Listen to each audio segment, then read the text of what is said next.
Can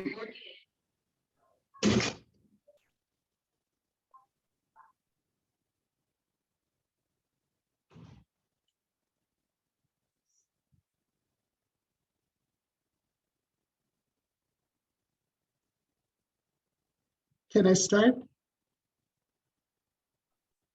Yep, you can go ahead. Oh, I'm sorry. Okay. Tansikakio. Namakumakante kiskinamake okmina. Mi osenomote pentuta meke kikwai animawi pikswataman. Ewi kakismostok mamotawi masemanto. Osam ewi tsikapoista wak ekomina kakio nestame maganak ni tsikapoista wak. Kakio connecting to Mao Kapewi Tsitik. Good morning, everyone. It's wonderful that you can join me today. This is my first experience, but I love it. I've done some teaching online and everything. But first, what I would like to do is say a blessing, an opening prayer. That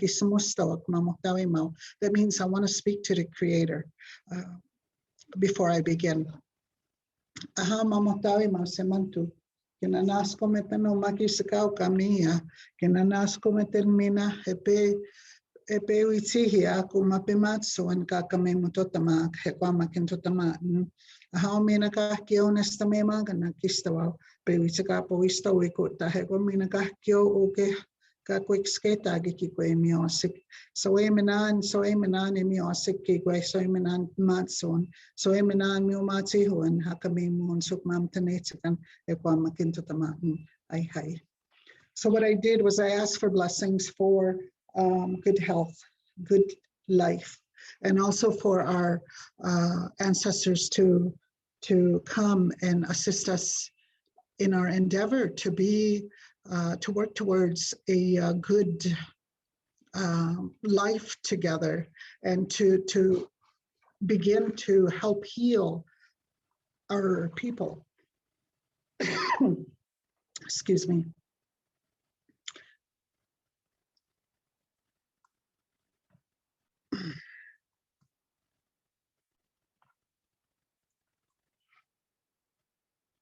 Crystal, it's not moving. The screen is not moving.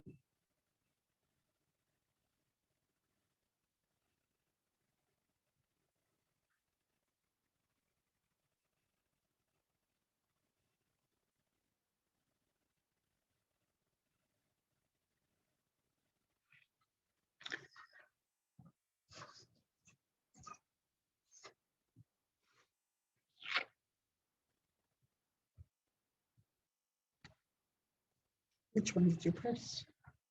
Oh, okay. All right. I guess I was pressing the wrong button, but I'm here. Kakanata. And I'm here to speak about the Indian residential schools and its impact it has had on our people for many years, and it still does. And it's still our biggest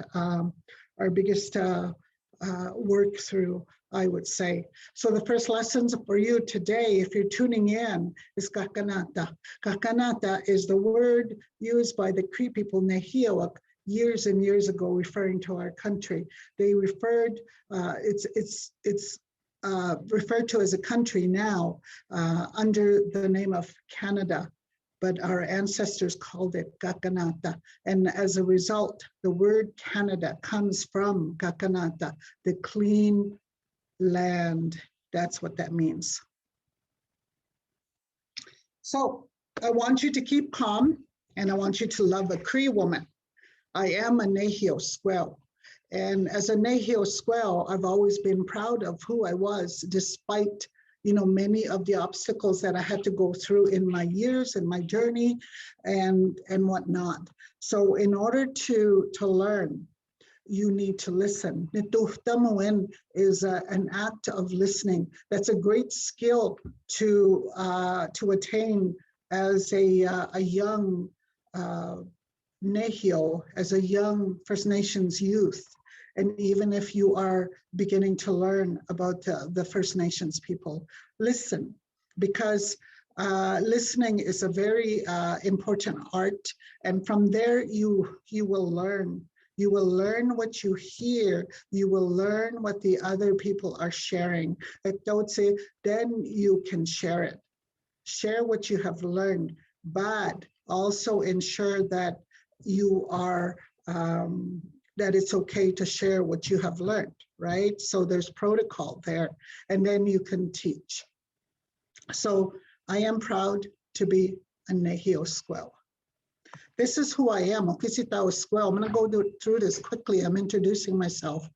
And this is me. I've become a woman in pursuing my education. My educational journey started in 1985. And then when I graduated with my doctorate in Inomatsun Kiskehtamu in 2017 was the biggest accomplishment in my life, because what I did was I attained education that was so relevant and that was so understandable. I can comprehend this is who I am, and I loved who I am. So in the last few years of my educational journey, I have grown to heal, to love who I am, and I can talk about, you know, some of these things that I have been ashamed of. Nipeakoskan, my family, of course, it's important to acknowledge your ancestors. Your ancestors are the ones that can help you, you know, pursue your education, pursue your work endeavors. I love Peakoskan, Nipeakoskan, my family. Katawakatuhta, that's our Cree name. That's where Gadwa comes from. I used to wonder what Gadwa meant because it had no Cree significance to it. I thought, what does it mean? So in my search, Katawakatuhta, an elder, late Eugene Cardinale, informed me, this is what you guys were called, Katawakatuhta. And I said, well, what does that mean? And he said, it means ones who does things right, ones who does things good. And it really gave me, you know, a better understanding, I guess, of who I was as a Gadwa in my journey, my educational journey. It was such a, you know, easy journey because what I did was I always smudged and always talked to my ancestors, my mother and my beautiful mom here and my siblings, and I asked them to help me. These are my ancestors. I'm a descendant of 2 historical chiefs. I'm a descendant of an Indian residential school survivor and a war veteran. I have spiritual leaders in my family, ceremonial line. I also have agriculturalists.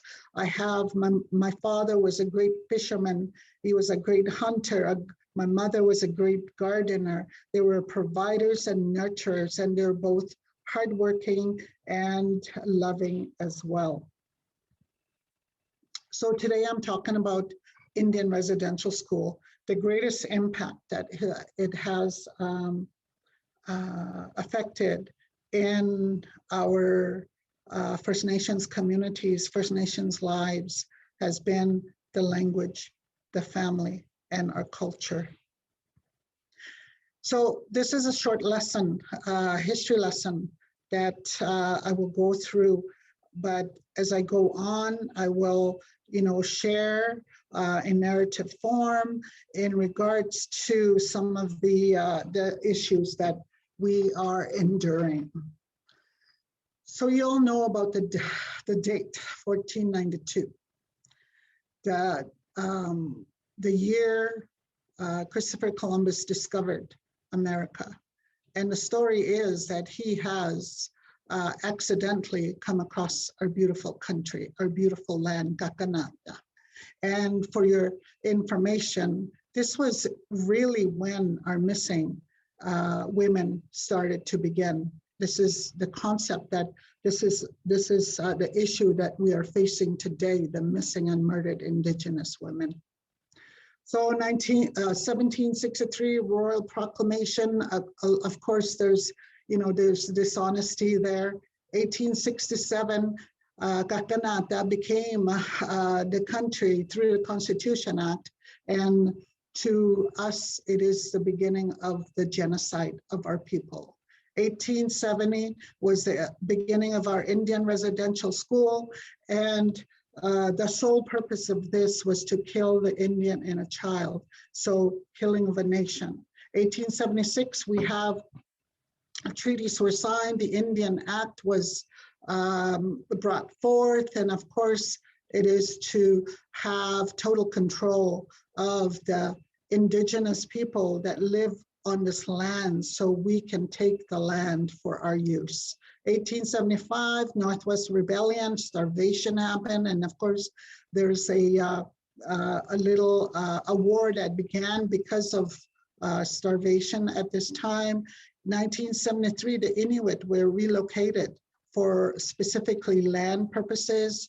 1960, the 60 scoop, and this has been considered as a form of Indian residential school where we take the children away from the home security. 1970, this is the best year of that I like to talk about a lot. This sit-in happened at Blue Quills. It's known as New Halutne Tayotsne Mistamemakanek University of Blue Quills today. And it's a university. Can you imagine in 1970, the grandmothers were told, you will only last 1 month. You will not get anywhere by the Indian Affairs people.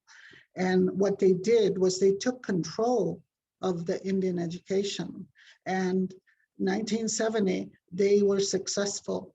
And 2017, I speak for myself, 2017, I graduated from the university with my doctorate. So they didn't fail. Our grandmothers are beautiful. Our grandmothers are powerful. Our grandmothers are ones that can help us in our journey of healing. And then 1982, the right supreme law of Kakanata, of course, it's entrenched in the European laws. 1996 was when the last standing Indian residential school happened. There was an inquiry, there was findings in regards to Indian residential school. 2008, we had a formal apology by then Prime Minister, but of course it was vague. 2015 was when the report with calls to action happened, and there's 94. And this is one of the reasons why I think that it's important that we share information in regards to First Nations people. 2019, missing and murdered Indigenous women was, it's a crisis now. And today, of course, we add the missing and murdered Indigenous women and girls, men and boys as well. Excuse me. So the impacts of our Indian residential schools, IRS. Loss of language is the greatest impact. And also the loss of culture, because these two are intertwined. We cannot teach the culture without, or the language without teaching the culture. In my Cree class today, I teach and talk a lot about the culture permitting, and by my teachers as well. So my students can understand, what does it mean? What does the language mean that is connected to this culture? And then that's very important. And along with our cultures, our spirituality. We are not religious people, we are spiritual people. And of course, with the loss of language in our culture and our spirituality, the loss of identity. And this is a big impact on our young people today. I will share stories about that as we go. And as a result of this, we have addictions in some of our communities and even in urban areas where we have alcohol becomes a means of suppressing or getting rid of, numbing the pain is what people call it. Drugs, prescription, children lost to systems, and also, premature deaths of our babies. And of course, there's a lot. And I have here a chart that I wanted you to take a look at, where miupima tisuin means good life. And in order for us to maintain and to really gain good life within our communities and within our lives, we have to go back. We have to go back to who we were. As you can see in this picture, I have heard people say, why did they let them take the children? This speaks volumes to that question. They had no choice. They were simply snatched from the arms of the mothers, the grandmothers. You think about your children at home. 3-year-old was the youngest that was found in a recent discovery of 215 bodies in BC. The youngest was 3 years old. And imagine that child being taken from your arms and taken away to an institution or school or a building, whatever you call them, Indian residential school, and kept there for 5, 10 years, some 15 years. Wakutuin, kinship, is very important in our Cree lives, and also all other First Nations. Wakutuin is so important because without that knowledge, without knowing and understanding how you are related to everything in this world, then you become lost in this world. So Wakutuin is very important. And what happened there, when the children were snatched from the mother's arms, the bond was severed. The teachings were lost. I have a workshop that I do, Mossbag Teachings, and what I do is I talk about the teachings that need to be taught to our young people today, and even to the adults of our communities. These teachings will then become so important and vital and crucial to carry out in our lives today. So we are also in the process of doing that. Lack of love. Some people will say they don't know how to. I have people that shared with me, friends that shared with me that my mother never hugged me. And when I was told that, I thought to myself, well, my mother never hugged me as well when I was a little girl. Now I know why. I know why. Because when they were in residential schools, they were taught to dislike one another. They were kept apart. They were not allowed to visit siblings, their brothers, their sisters, because there was a fear that they would continue speaking their language. They're communicating in their language at that time, and that was the only language that they knew. So they were kept apart. And so that's where that lack of compassion started. And my workshop that I do, I call it Teaching Compassion through Mossbag Kiskinamatuna. Then we have lack of relationships. Relationships are really hard to develop. And we talk about the Utsi. The Utsi is your belly button. To us in the First Nations community, that's an important teaching to set our little babies and our children on the right path. Waspison is another teaching that we use, and that is to simply ensure that we're teaching our children discipline. One of my teachers stated to me when I was ensuring that I was getting information about Masbai teaching, she said, you teach your children, your babies, discipline when you wrap them in the Masbai. And I would like to share that. So another one too is Wewebson. Wewebson is the swing. We call it the Indian swing. And this swing is to put the baby in a swing and to wrap the sides of the blanket so lovingly around the baby, where the baby will feel secure and loved, and will have a really good sleep. And of course, Nipi is also very important. If you take a look at the chart has the Cree names for all the relations. And of course here, I don't know if okay. Right here, Nikawi, this one right here, Nikawi is my mother. I don't know if you can see this, the cursor going around. So when the child is taken from them, this is severed. This line is completely severed.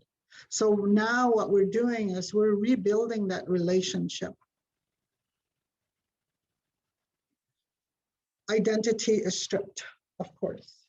Assaults happened when our children were in these Indian residential schools.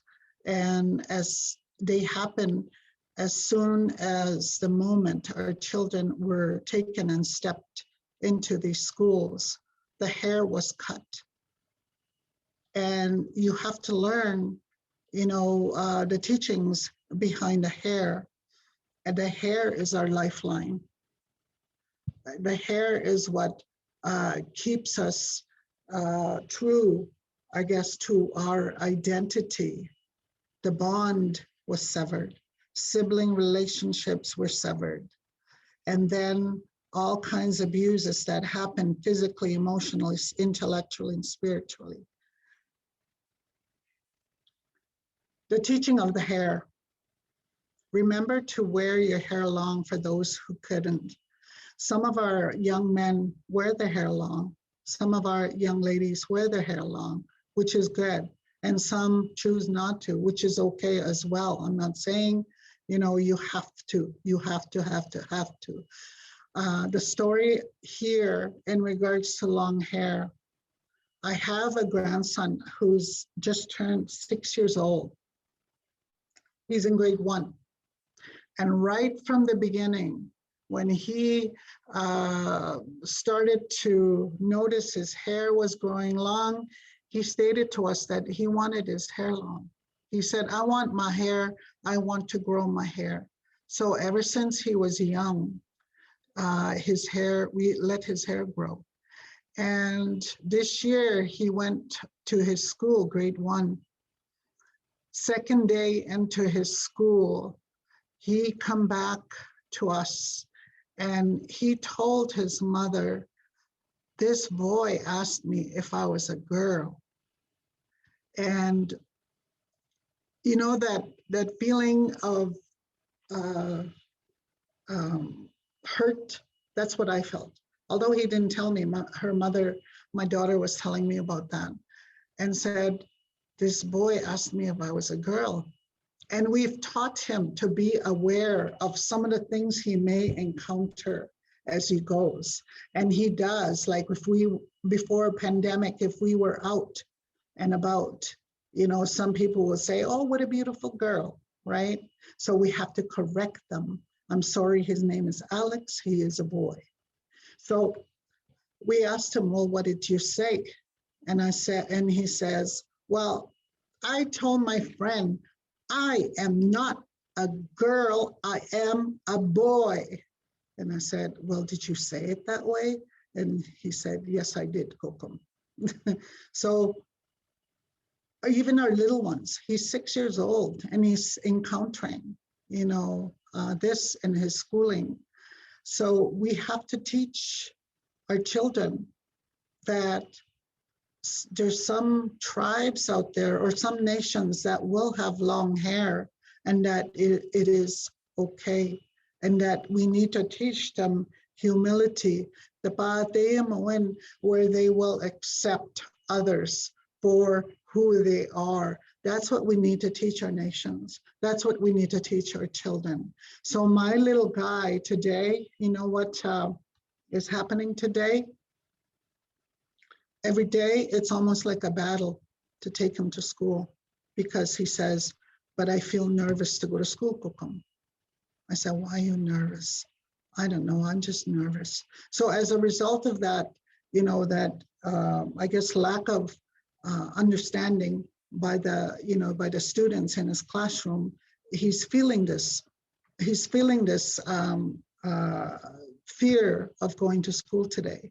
So his mother has talked to the principal and they have dealt with it. They've talked to the students, but he still carries this fear. So we have to gently get him to, you know, like going back to school, like going to school. So yeah, that's a story that I wanted to share with you. Remember that our people are, they all have long hair, okay?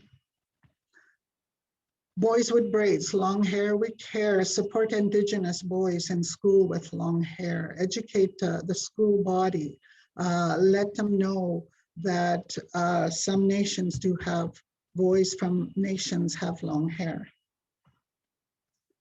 I'm sorry, somebody raised their hand, I cannot see, and I don't know how to navigate through answering the question. This is me. The little girl circled in the picture, that was in grade 2 class. The teacher that you see standing on the right-hand side came to me one day, this is when I was teaching already, and she come and asked me if my name was Lillian, and I said, yes, I am. That's who I am. And she said, I have a picture to share with you. I'll bring it tomorrow. So she brought this picture. And I'm really glad she did, because let me tell you, First Nations children, the Kihiwin, Kinukamasi Otse, our children were integrated into town schools. And due to, of course, lack of schools within our communities, we were segregated into one class. And this was a town school. Like they had many, they created one class just for the little Indian boys and girls from Kihiwan. I was 8 years old in grade 2, and we were not allowed. My father did not allow any of my siblings to go into residential school, because what he did as a child was he ran away from one. He was 7, 8 years old when he ran away from an Indian residential school. And it took him 2 weeks to get home. And from there, his father, my grandfather, hit him many, many times. When the Indian agents came to look for him, he refused to let him go. He had him in the bush, he hid him in a cellar. He did not let him go. So as a result of that, our father did not allow us to go to residential school, and he did the same to my older siblings. But when I became of age, I was able to attend the town school, and this was it was called the Notre Dame Elementary School, and I was taking French. Can you believe it? I was taking French. So what is the power of our culture? You will not believe it, but the power of our culture is so mass, it's so huge. Our traditional culture is connected to who we are. Our Indigenous culture will help heal our people. It is connected to our ways of knowing, our Indigenous ways of knowing. It is connected to our Indigenous ways of being. It's our ways of doing. Protocol is key here. So from this session that I am given to you, what I'm doing is I'm bringing an awareness to what the Indian residential school did to our communities, to our cultures, to our languages and whatnot. So if you want to learn, more of things that you can do as an educator, you can get in contact with me.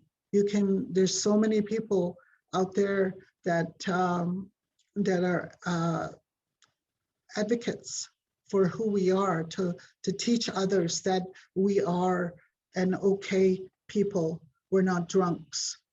We're not lazy. We're not uneducated. We're not stupid. We're not this and we're not that. We are a kind, we are humble, we are a beautiful nation of people that were unfortunately suppressed.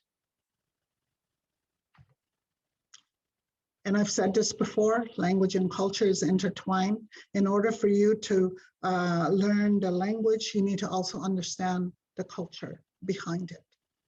Okawima ski, which is our Mother Earth, and that's what we call Okawima Earth, Mother Earth, Okawima ski. She gives us the language and our culture. It is who we are. Nehio Sitikeona. Of course, in every nationality, there's cultures that do happen, and we have our own. We have Nehio Sitikeona, that means ceremonies, Cree ceremonies that happen in our cultures. We have the powwows. You can go to a powwow and you can, sit and listen and learn and teach and share what you learn with others. There's many things that our people are now slowly getting involved, but because of this COVID, the pandemic, all of these have dwindled down. We have not had round dances. We have had virtual round dances. So there's people that do, participate freely in those. Sorry. We have feasts. Feasts are a way of honoring our ancestors that have gone on, or celebrating a success in our communities, in our families, in our homes.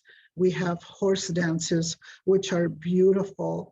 And all of these ceremonies that I have named here have a purpose behind them.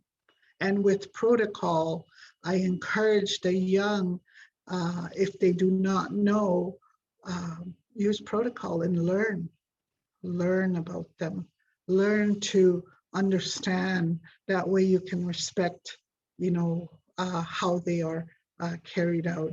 We have our sacred ceremonies and songs. Songs are one of the greatest healing factors. And we have many composers, song composers. We have many healers that can help us heal through songs. Sing the morning songs. My school, actually not my school, I worked briefly with Amiskouche Academy. Shout out to Amiskouche Academy. It's a high school. And they sing the morning songs every single morning. Every single morning, Terrace leads these songs. And when I started to, get involved, when I started working there, I was involved, and that was the biggest, I was so proud. I was so happy to participate in these songs. And it really set the day for the rest of the day for all the students. And it's important to sing those songs. It's important to awaken that drum, the spirits with the drum beat, because the drum beat is the heartbeat of Mother Earth. And it brings back our ancestors. It brings them into the, into the picture, and they can, help us in that, in the day. So that's excellent. That's the only school I know, but there's a lot of First Nation schools that do also practice that as well. So sing the morning songs, encourage your schools, encourage the city schools to incorporate that. It's very important for our First Nations, Indigenous people, students, and there's hundreds, even thousands of our First Nation students in our city schools. Some of the steps that we need to take, I have to be cognizant of time in learning our Nehiyawewen. I'm going to just briefly say some of them.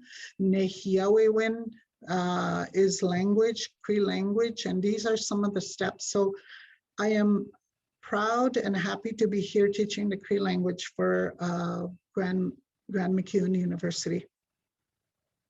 A lot of the students, or most all of the students that I have in my class have stated that they are really enjoying, learning a language, even if it's another language that, that they were never exposed to. So I'm happy to be teaching. There is a need for consistency in our writing system, and this is what we have to work on as well. All First Nation scholars and developers, we have to continue to work on this.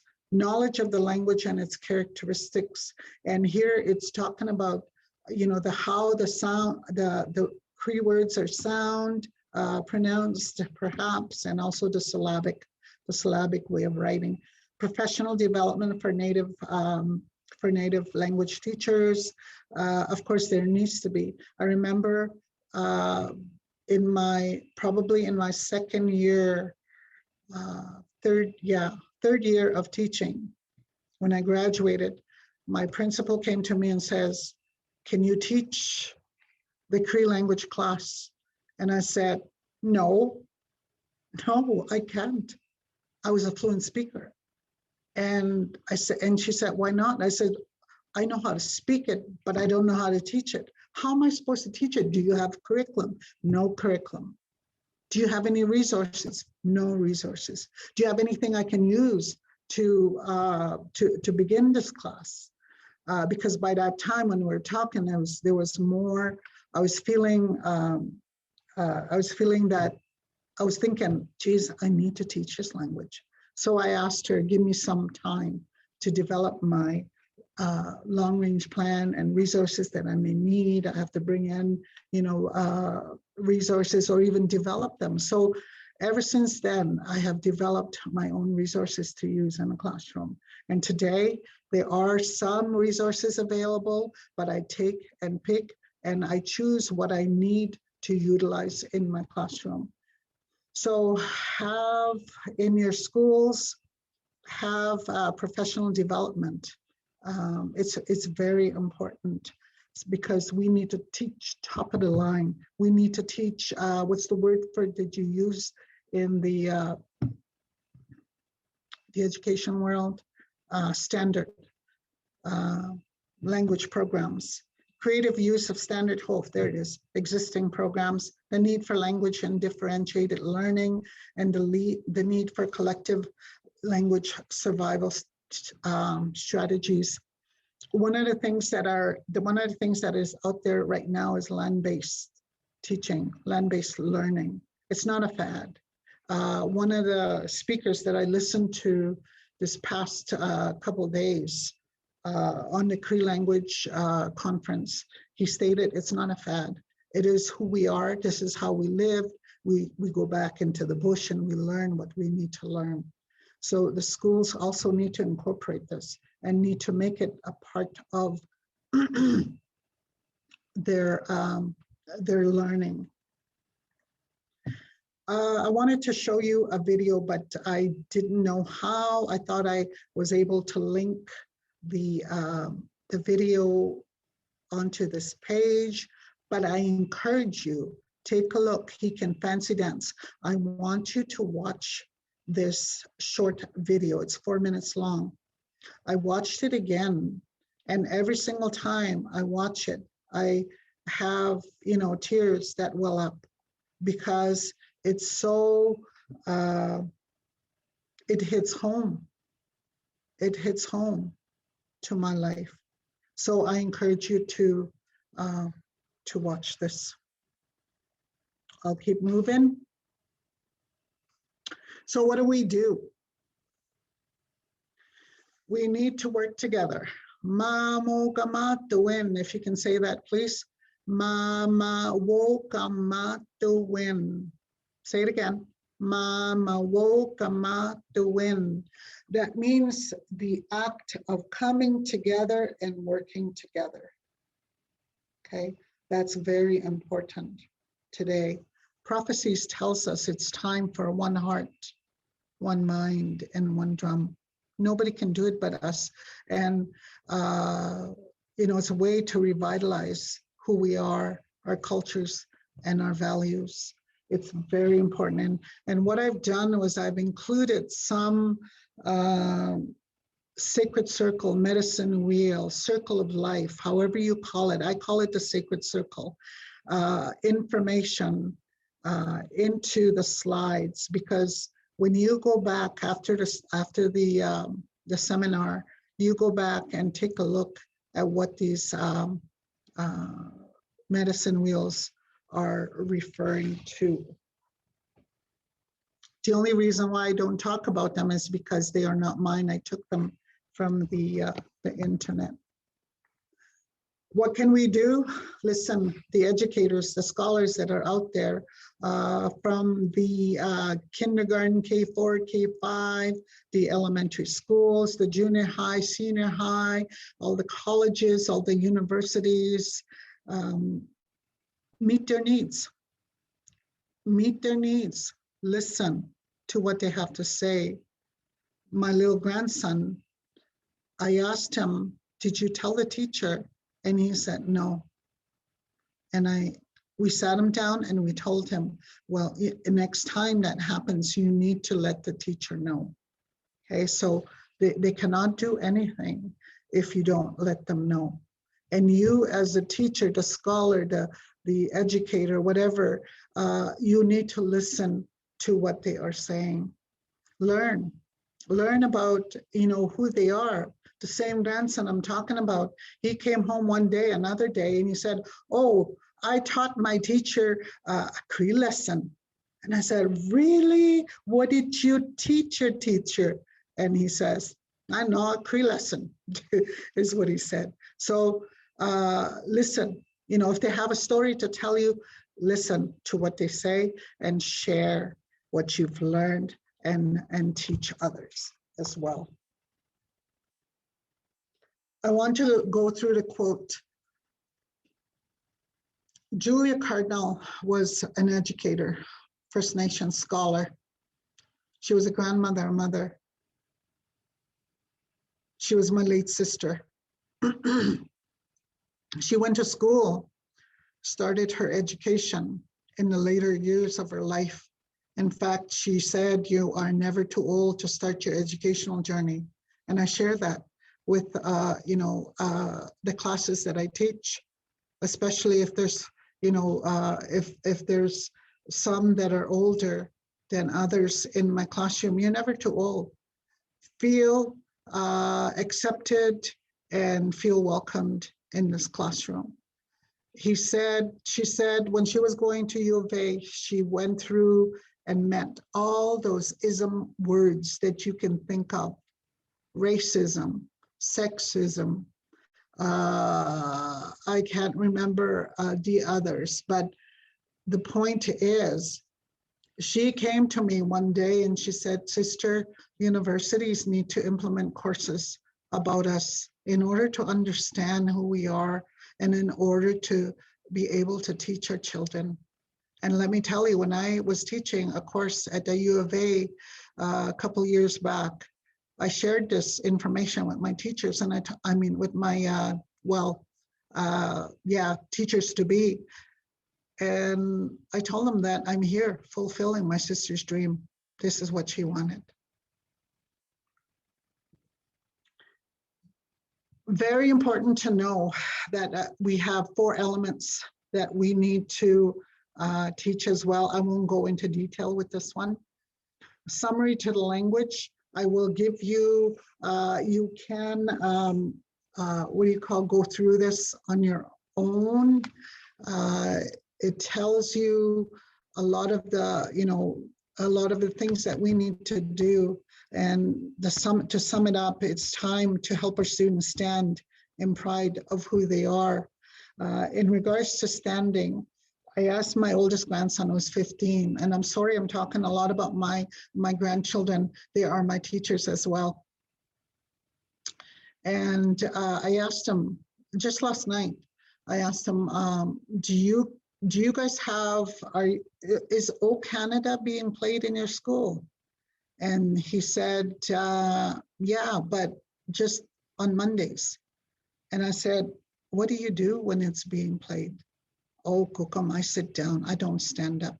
And I said, and your teacher is okay about this? And he said, yeah, he's okay. So our children will not stand to O Canada in a school. And you need to respect that, because what they're doing is they're honoring their ancestors.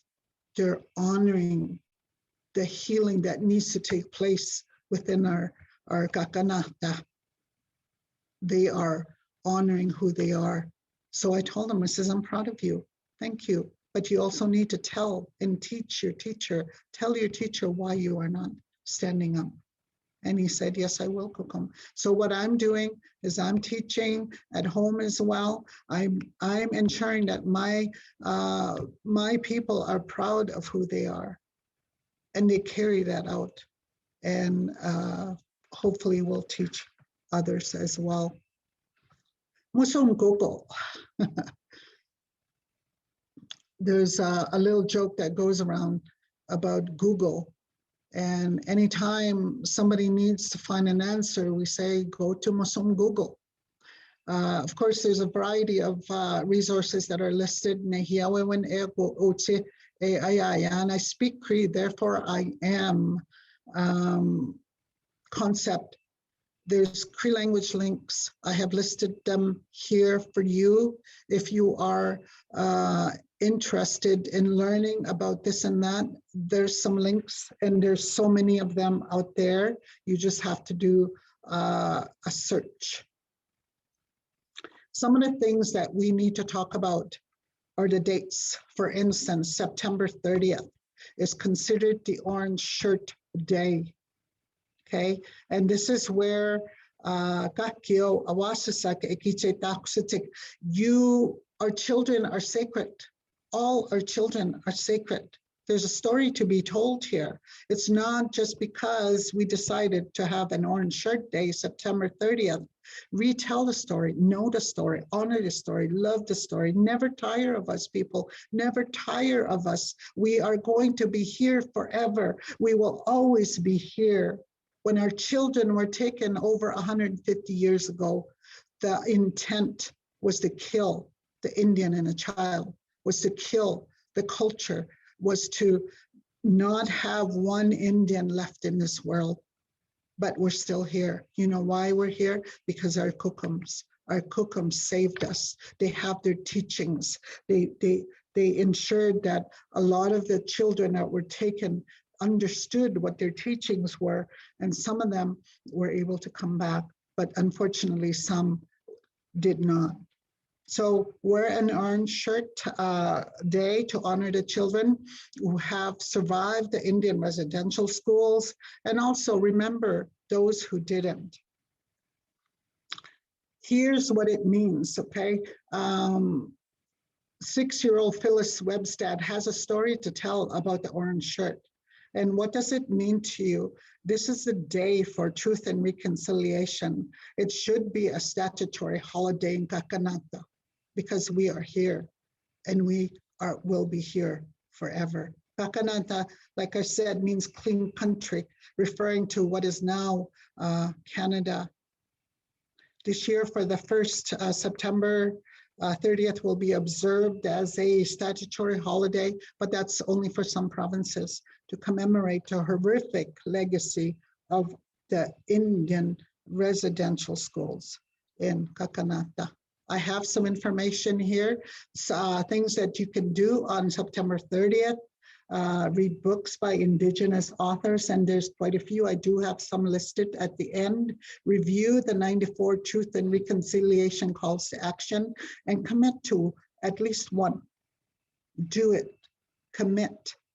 Watch online events hosted by the National Center for Truth and Reconciliation. Identify and connect with your local Indigenous serving organizations. And there's a lot here in Amiskwaciy-Waskaykane, which is Edmonton. Read Phyllis Webstad's book, The Orange Shirt Story. She also has a free education online event, and here's the date. So if you have some time during this time, find this website and listen to her story, because what you're doing in that event is you're honoring the story by learning about it. Here again, Boys with Braids. Teach your community, teach your children, even at home, even you're not in school, you don't work in a school, let your young people know that there will be young Indigenous boys with long hair, and that's okay, and accept that. It is their lifeline. It is what differentiates them from others. Will never be forgotten. Our children that are found in those Indian residential schools will never be forgotten. We're remembering the children.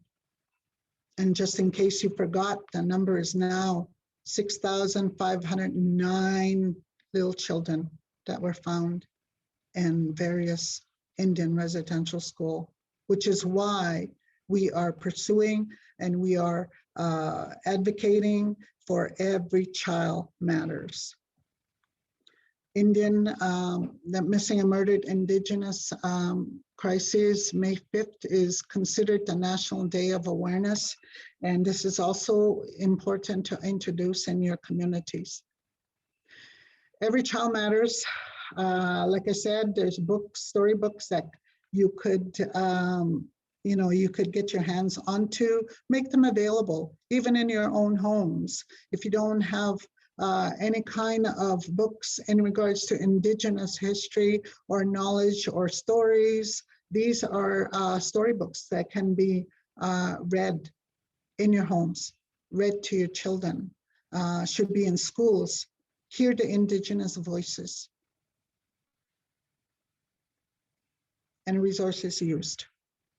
And that's the end. Any questions?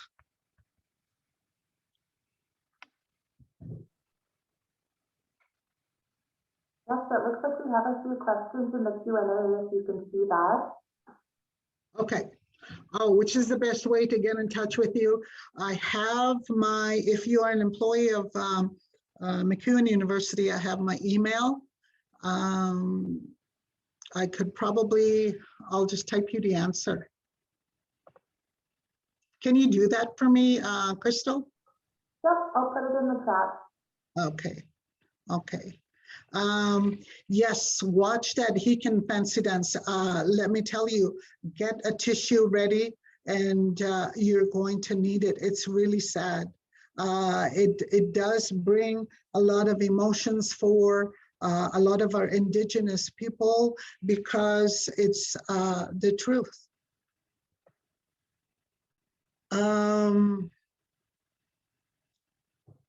Yes, I can give you some, take a look at the listings that I've done at the very end in regards to, start with the storybooks. I would think if it's a, if it's a young grade to help grasp the legacies of the Indian residential schools. We Were Children will be a little bit too harsh to show to young children, I think. I think it would be good to begin with the storybooks for the young people. Okay, let me see. Yes, Nadia, I see you're asking about the question in regards to O Canada. I think it should be addressed. I think, if anything, all these years I've listened to O Canada, all my grade schools. It's now, we need to make it so that our young people are hearing the Indigenous song, the song that we sing to welcome, you know, all of you know, the nations, the beings, the elements of this world. We need to use that. Yes.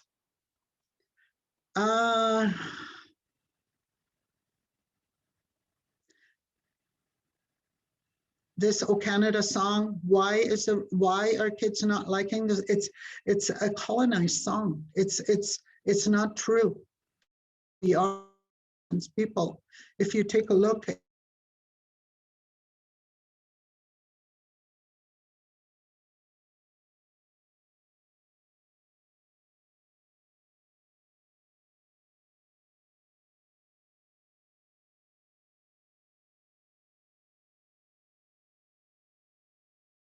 the PowerPoint with you, I will ask my person. And that's it. Nadia, I will get in touch with you. And I think we're done, Crystal. Oh.